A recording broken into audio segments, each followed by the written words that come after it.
नमस्कार। आज हम उन लोगों के मनोविज्ञान की गहराई में उतरेंगे जिन्हें ये छोटी-मोटी सतही बातें करना सच में बहुत थकाऊ लगता है।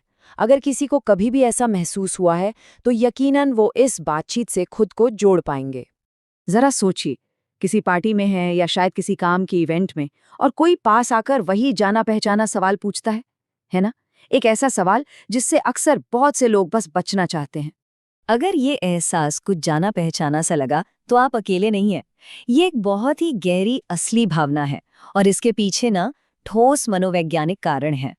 नहीं, ये असभ्य होने या घमंडी होने के बारे में बिल्कुल नहीं है। असल में ये दिमाग का एक तरह का जबरदस्त विरोध है। एक ऐसे दिमाग का जिसे सतह नहीं बल्कि गहराई पसंद है। तो चलिए समझते हैं इस दिमाग की बनावट को।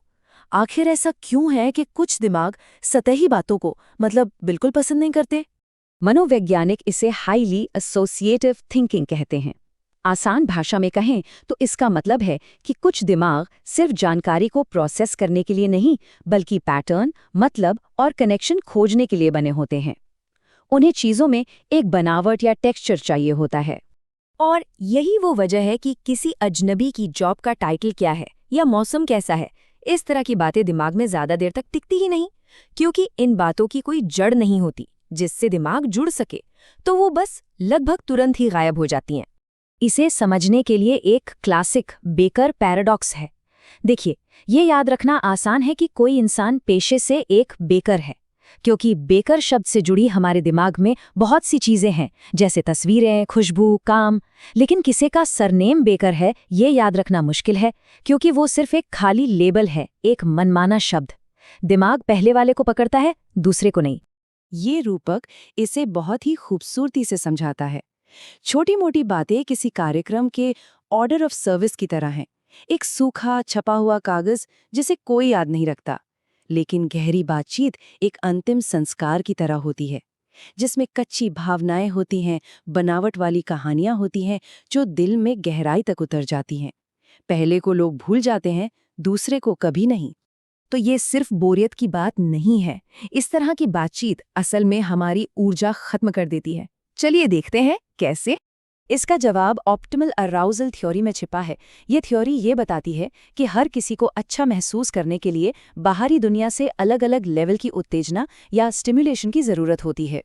कुछ लोग ऐसे होते हैं जिन्हें बाहरी शोर और हलचल से एनर्जी मिलती है, लेकिन कुछ लोग ऐसे भी होते हैं जिनकी अपनी अंदरूनी दुनिया पहले से ही काफी समृद्ध होती है।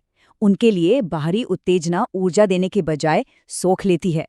उनके लिए सामाजिक बातचीत एक बैटरी की तरह है जो धीरे धीरे खत्म होती जाती है। और यही तो सारी बात का सार है।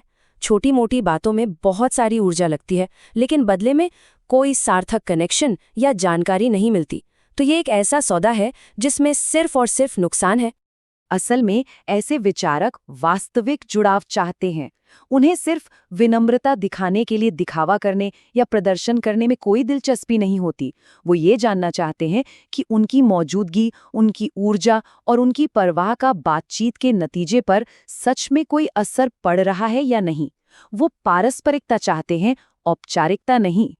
और ये भावना जेन एक्स या जीनियल पीढ़ी के लोगों में और भी गहरी हो सकती है, क्योंकि वो एक ऐसी दुनिया में बड़े हुए हैं जहां हर कोई हर वक्त ऑनलाइन नहीं था और निजी बातें निजी ही रहती थी। उन्होंने सीखा कि हर किसी को सब कुछ बताने की जरूरत नहीं है, और ये आदत आज भी बनी हुई है।